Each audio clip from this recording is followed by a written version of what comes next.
50 big laps await, 5,000 on the line, and a green flag in the air at the MLRA Fall Nationals, night number 2 at the Lucas Oil Speedway, and it's going to be Billy Moyer Jr. He'll take the 21 machine to the point down the back straightaway, slipping up in front of the 93 machine of Mason Overkramer. The battle for the stripe here on lap number 1. On the top side, it's going to belong to Billy Moyer Jr., but by a half a car length as Mason Overkramer continues to attack on the bottom side with Jeremiah Hurst back in position number 3. Early charge here early on. 2 great lines of racing action here at the Diamond and Dirt tracks. You've seen Moyer earlier on tonight in his heat race was dominant, picking up the heat race win in the 21 junior machine as he shows the way here on lap number 2. Overkramer, as we said, picked up his first career MLRA Series win just a handful of weeks ago right here at the Lucas Oil Speedway, and he is knocking on the door tonight, following on the heels of a 3rd place finish on Friday night. And whenever we were here a night ago, this track was bad fast. Drivers were turning in sub 15 seconds laps like crazy. They don't quite have the speed, but this track seems a little more racier tonight. It seems like you can go a little lower, go a little higher on the track, so it makes for better racing. Definitely looks like to be more of a driver's track tonight. This is what these drivers talked about all night last night, all day tonight, or all day this afternoon, getting a little bit drier track out there. It is a very tacky, racy track, but yet it's maneuverable tonight, and I think you're going to see some guys shuffling through the field, you know, a la Ryan Gustin that started deep in the field.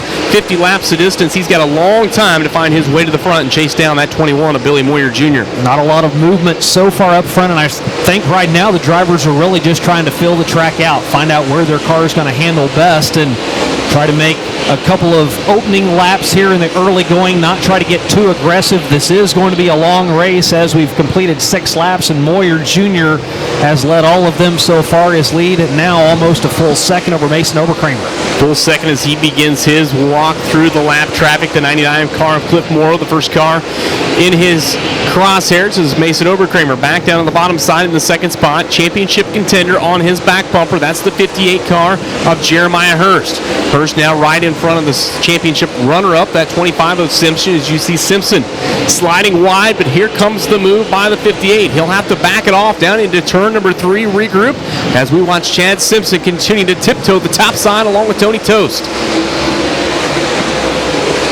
Top side working well for Chad Simpson, who's still stuck back there in 4th, but he's starting to make a charge now as he looks to the outside of first. They battle side by side. Simpson now using the middle of the track, drifting up a little higher, losing some ground. Simpson looking right there in the middle groove, and if you can make that race car work in the middle of this racetrack, you know you've got a very versatile piece of equipment tonight. Right now he is working the top side. Long way to go. Still 40 laps remaining tonight, just 10 in the books, as it is a championship battle right there between the 25 and the 58, as we've got to look a little bit deeper in the pack. Looks like in the 10th position, and now sliding him up to the 9th for the 15 car of Peyton Looney, your current championship leader. So Peyton Looney, a winner here during Show Me 100 weekend, a huge race for him, and that was right in the middle of a long streak where he had 4 wins during the season, but now you see him still middle of the pack right now, stuck back in 9th. The challenges that he's had just over the last 2 or 3 weeks, a 120-point cushion that he had has all but dwindled, and now every single position on the track is valuable for that number 15 just to keep that point lead. Just shows you how critical this point system is. We've got a battle for the race lead shaping up in turn number 3 and 4. Overkramer to the top side. He is going to slide it to the bottom side of Moyer down into turn number 1 as Mason Overkramer slides it up across the nose of the 13 machine, or the 5 machine, excuse me, off the exit at turn number 2. But the Brosley, Missouri native puts himself back out in front here at Lucas Oil Speedway. Almost as though we used that number 5 of Austin Vincent as a pick, trying to get around Moyer Jr. You really have to space out your passes with these lapped cars. You have to look about a lap ahead, trying to figure out the timing. Now they're going to go to the inside of Blonde Bomber Mitchell, the next to go a lap down. And right back to the front for the 2nd time tonight goes the 93 of Overkramer. He is clear up on that top side cushion, a little bit of a push right there as he works the top side, but man, he is really able to stretch out the acceleration down the backstretch using that top side, that momentum line here at the Lucas Oil Speedway. But Billy Moyer Jr. not about to go anywhere as Chad Simpson, championship championship contender making some contact with the Blonde Bomber down the front straightaway as he sits in the 4th position with a good run right here down the back chute. He will take a look to the outside of Jeremiah Hurst for that 3rd position. Moyer Jr. now to the inside. He's going to try to make a charge again, looking to the inside of Overkramer as they're side by side. Overkramer now the Mason Overkramer, long way to go. $5,000 on the line. Will shoot to the point. Now you've got to keep an eye on Jeremiah Hurst, who for the first time tonight will peel down to the bottom side of Billy Moyer Jr. And off the exit of turn number 2, Chad Simpson up and out of the groove. He's going to backpedal 3-4 positions at car number 25. All that going on, and it's 3 wide for the race lead off turn number 4 at this time of the line. It is going to be a fraction of a second, but Billy Moyer Jr. at the point. Overkramer will edge Moyer right after that, get out by 100ths of a second. What a battle that was at the line with these 3 cars, and they're still going at it. Still going at it. A very good racetrack tonight. 3 wide is now Overkramer starting to get something dialed in on the top side. We'll see if Jeremiah Hurst can get around that 21 of Moyer, not able to get him cleared. He can run right with him through the center of the corner. That race car not quite as strong on the exit as Moyer's number 21. You see the crossover coming off the exit of turn number 4. Right there is Garrett Alberson. Continues his march forward in car number 59 up inside the top 4. A great representation tonight from the Roberts Motorsports duo. Yeah, so those top 3 cars now have kind of fanned out a little bit. Single file, good action back for 4th now. As you mentioned, that battle on the high side, that's become a 3-car battle now with Billy Moyer Sr. getting to the action. He's up into the top 5. Senior really finding some speed on this last restart in car number 21. Finds himself into that 5th position right behind Albertson. And don't look now, but here comes that 15 car of Peyton Looney. Your current point leader, what a shakeup. Chad Simpson has struggled on this restart in car number 25, has backpedaled. Now Looney's setting himself up for a nice points gain right tonight. 2 positions in front of the Deuce Nickel as they both work their way off turn number 4. As you see Moyer back for the race lead off the exit of turn number 2. Overkramer way high on the track. A little contact between he and BMJ as Moyer Jr. had the lead last time around. Overkramer now will get around him and take that lead right back.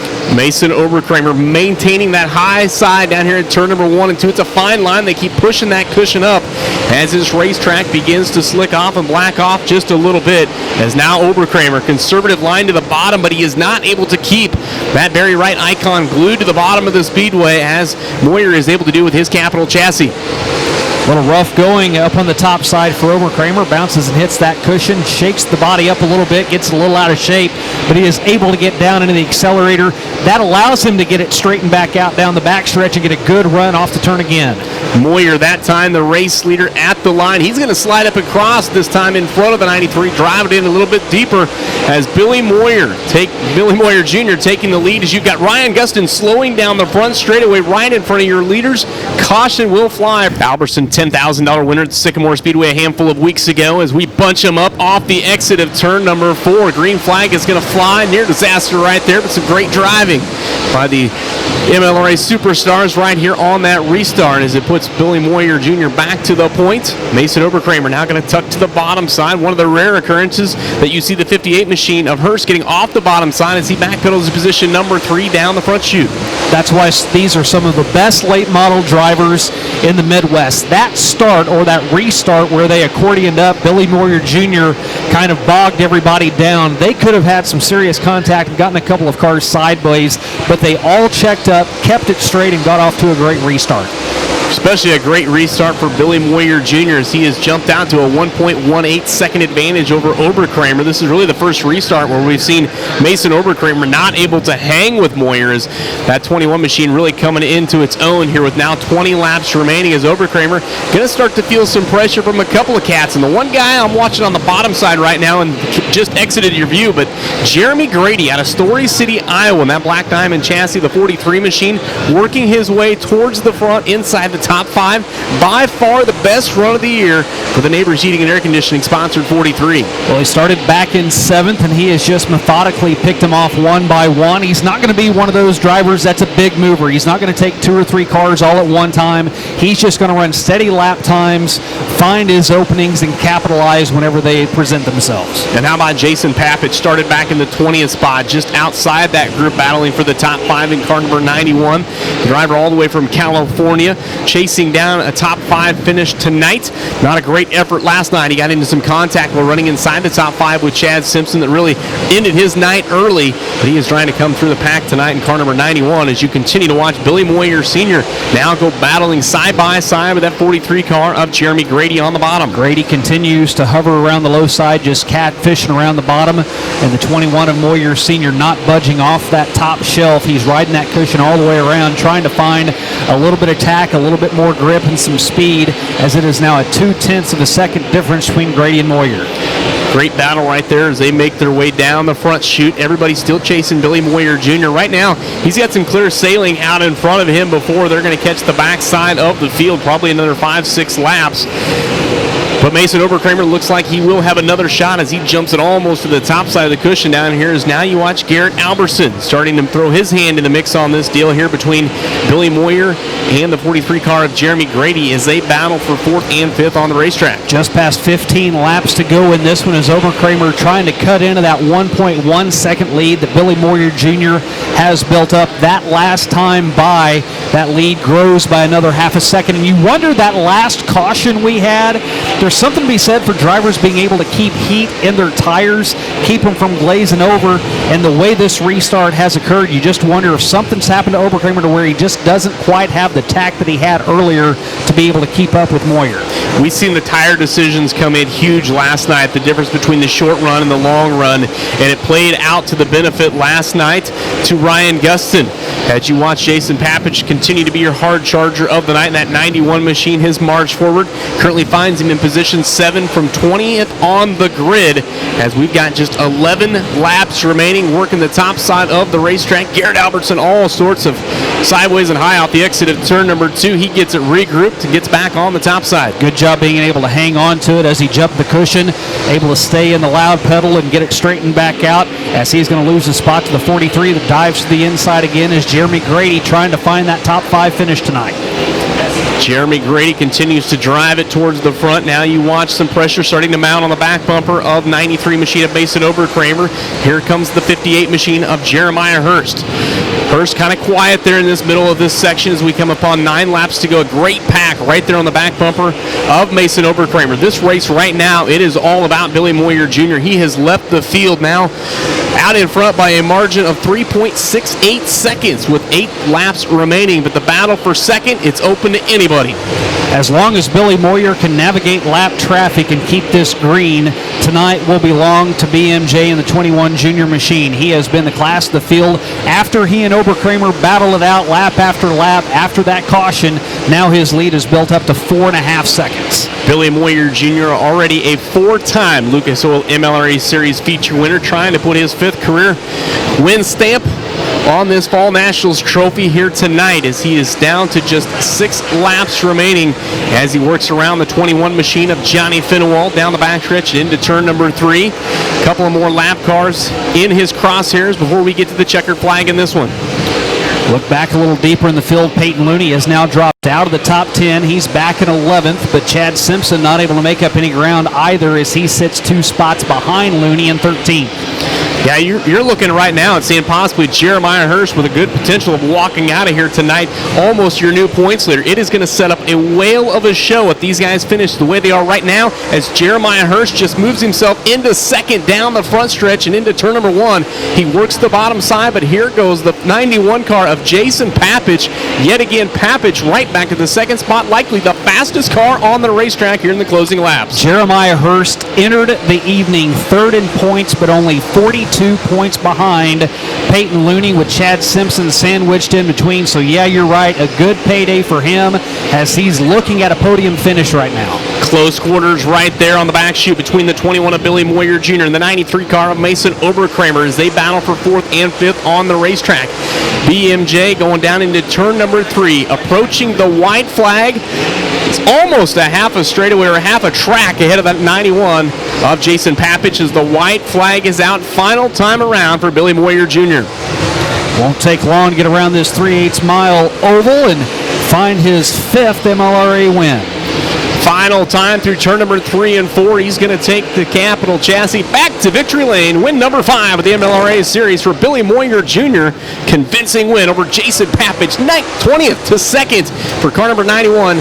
Jeremiah Hurst will come home in 3rd. Yeah, we had a really good Capital race car. He ran me real clean. You know, it was a heck of a race between us. Hope the fans appreciated. He ran me clean for sure. So good job to them guys and 58 there, and my guys there do such a good job. But it's nice to finally win, man. I haven't won in a long time, and it's real tiring to go up and down the road, man. We work really. Them guys bust their butts too, just like all of us. And finally get Nutrient Ag Solutions, Mesilla Valley Transportation has horizontal, Phillips CBA in victory lane. This is it's nice to win here. This is a phenomenal facility, and hopefully we put on a good show for the fans. When you get out in front like that, how was it to set your pace? Did you know how big of an advantage? Could you finally sit back? How were the sticks? Were the guys showing you some big wide ones? They done a great job. They knew what they were doing, and when you're leading, and especially this place builds a lot of right rear tire heat, and you got to man your stuff. Like I was kind of cruising there in that lap car about lap 15. There, I didn't know where the heck to go, and kind of got crossed up. Mason he sized me up there and got me, and made it a lot harder to get back by him. And then, but after that, he was stretching them lead out or the sticks out, and I couldn't figure out how to get off of turn 4. And when the sticks didn't close up any, then I kind of felt like going in the middle of the high and turning down and just being very patient on the throttle was the trick, I guess. But this Capital race car, I'm so glad to finally win one for them guys. He's such a good supporter of my Marshall Green and every one of them guys at Capital. Title fights that we have seen in the history. You've got your Ali Frazier, you've got your Tyson Holyfield. Tonight it's Morton and Jackson on the front row as the B-Mod clash begins.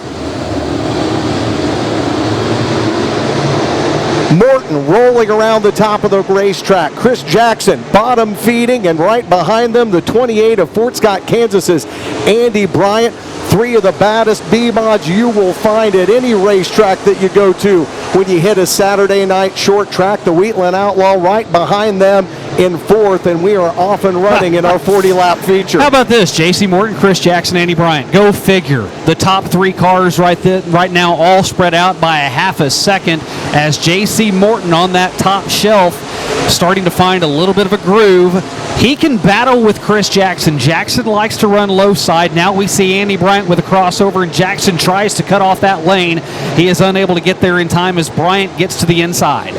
Andy Bryant holds the bottom, now slides up the racetrack, goes back to the top side where he runs so fast. He's trying to follow the same line as your race leader out of Springfield, Missouri, J.C. Morton, our driver to watch tonight. And the 3 cars out in front continue to put on a show. Morton, Jackson, Bryant.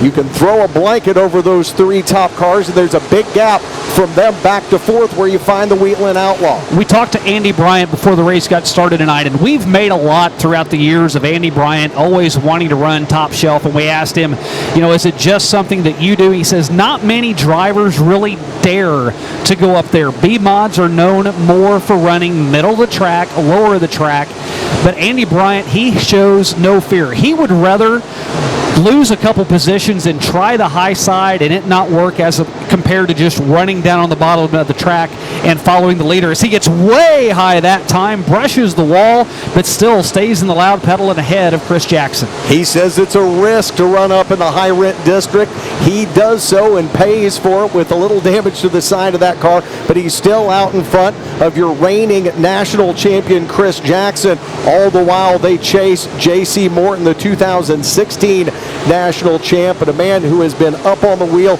and won plenty of time here at the Diamond of Dirt Tracks. Our usual flag man having a great run. Mike Striegel has been working up in the flag stand most weekends. Shane hasn't got to run a lot of times, but the old man's back in the car and he looks good tonight. He does look good, but he is getting challenged right now by Randy Zimmerman out of Fort Scott, Kansas in the Z28.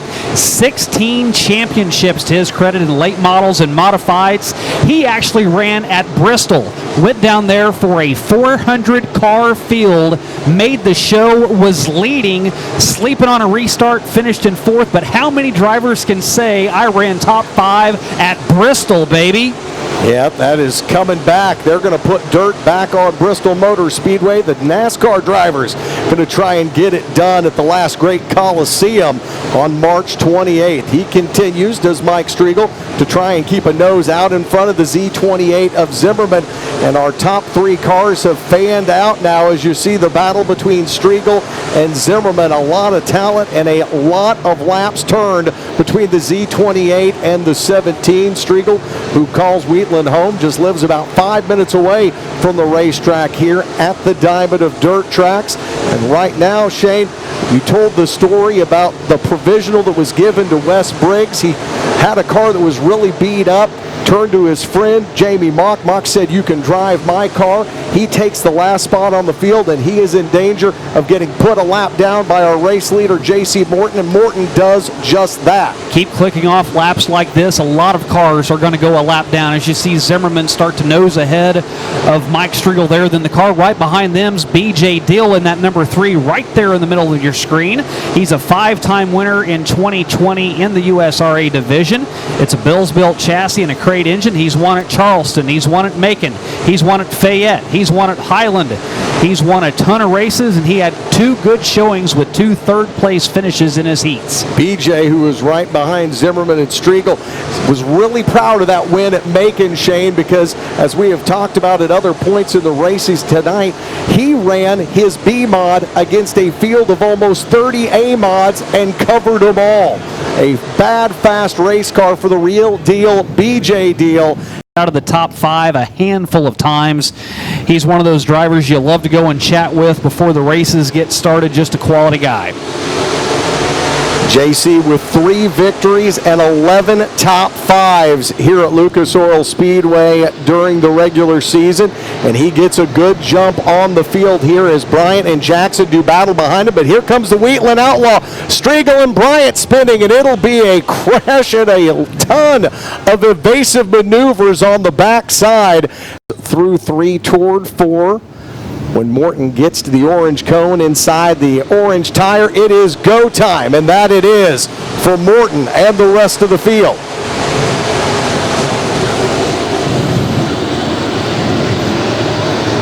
Now with Andy Bryant out, Zimmerman had been battling with Mike Striegel back there for 4th and 5th, and now the Z28 of Zimmerman is up in 3rd, and there's another spinner bringing out the caution. That is the 16M of Brian Myers.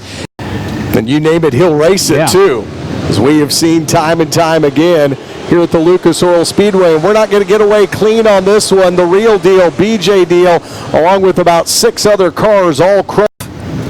Been a good run for Dayton this weekend. A heat race win under his belt as we go back to green flag action here. Morton, Jackson, Zimmerman.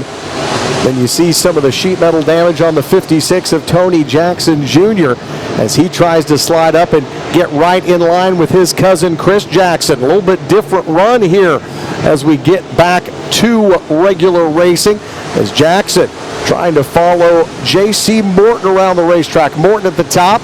Jackson now taking his line right through the middle of 1 and 2 with the 56 right behind him. Zimmerman has continued to run up front for the first 15 laps of this one. Really good to get to meet Randy before the event got started. We don't see a lot of these guys come around. He's out of Fort Scott, Kansas. He was here one time in August and got a top 10. Now the cousin's starting to get a little closer as Tony Jackson Jr. looks to the inside of Kris Jackson. Almost identical looking race cars as Tony Jackson Jr.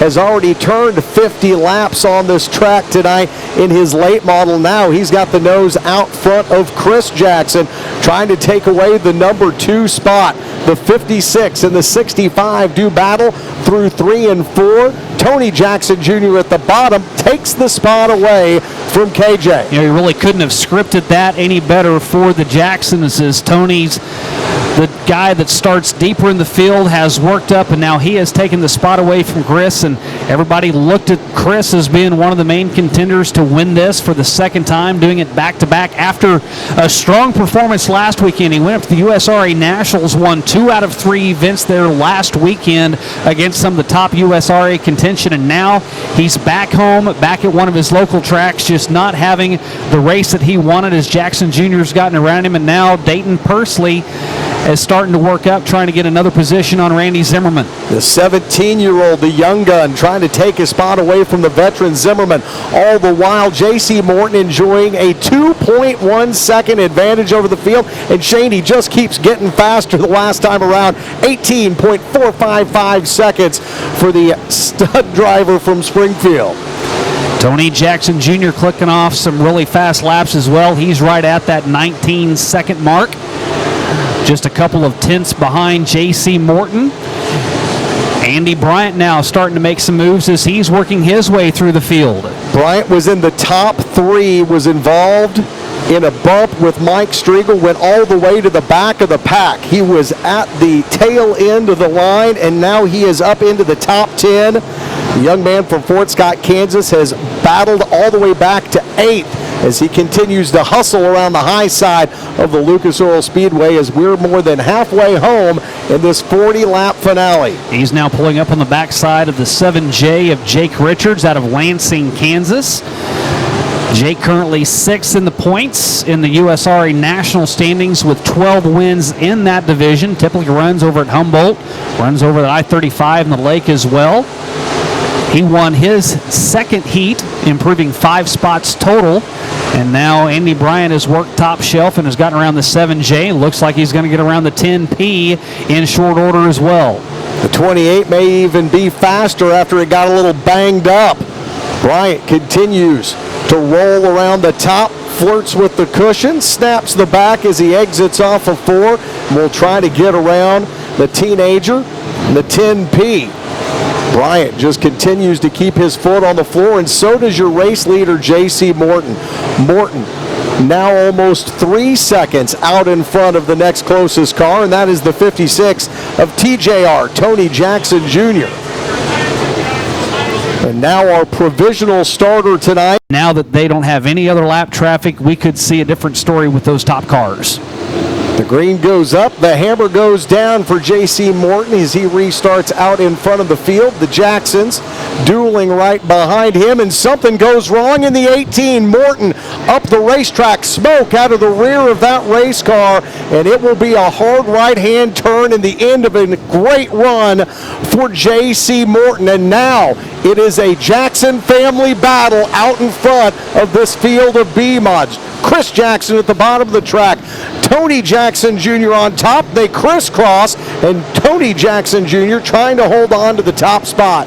Unbelievable misfortune for J.C. Morton, our driver to watch, as you could see a puff of smoke and that liquid come out, and now the Jacksons going side by side, nose to tail. We could see this for the next 12 laps. We could see it for 12 laps, or we could see a new race winner. Here comes Andy Bryant as Bryant just continues to fly through the field, surgically slicing and dicing his way through. He was all the way up front in the top 3 when we started. He was in a caution, went all the way to the back, and here comes he and Dylan McCowan in the 8. They are right up on the backside of the 65. Surgically working through the scalpel, please. Yes. As Andy Bryant continues to work top shelf, and he's just running out of laps right now, and now he will get up into the cushion, get sideways, he'll lose it, and all of that ground that he made up, he loses all of it. Well, he's got 10 more laps to try and get back up there again as he will run back to the high side here. Dylan McCowan now all alone in third behind Kris Jackson, and they will do battle for second. 2 cars, Shane, that know so much about one another. Dylan driving one of Kris's previous national championship winning cars. Jackson won it in 18, another driver driving that car. He won it in 19. That car that won that national championship is now the number 8, and Kris Jackson in the 65, only 12 points behind your current national point leader. You could be looking at the 2020 national championship car in the 65. 12 points behind Jim Chisholm, the 17-year-old who leads the national point standings. These are two guys, Shane, too, that usually pit next to one another. It's Kris's old car. They know one another. Dylan will tell you he has learned so much from running with and against Kris Jackson. They're also going to run one another clean up front. Right now, they need to just line up and try to gang up and catch up to Tony Jackson Jr., who's got almost a 2-second advantage over the 65 and the 8. Well, right now, I don't think anyone's going to catch up with Tony Jackson Jr., but we talked good about J.C. Morton. He blew up. We talked good about Andy Bryant. He lost control over in turns 1 and 2, so there's no telling who we're going to talk about next with 5 to go. Don't want to jinx anybody else from here on out. Now, you and I have a tendency to be able to do that. Look at the duel between Kris Jackson and Dylan McCowan. Jackson, your track champion here at Lucas Oil Speedway in 2020 by the narrowest of margins, 5 points over our previous race leader, J.C. Morton, who had something let go under the hood of the 18. Jackson and McCowan have not come off their lines. They continue to just wheel at one another right now as they make their way around this 3/8 of a mile semi-banked oval through turns 1 and 2. And while they continue to work against one another, Tony Jackson Jr. continues to run away. Now 2.7 seconds the lead for the driver from Lebanon, Missouri.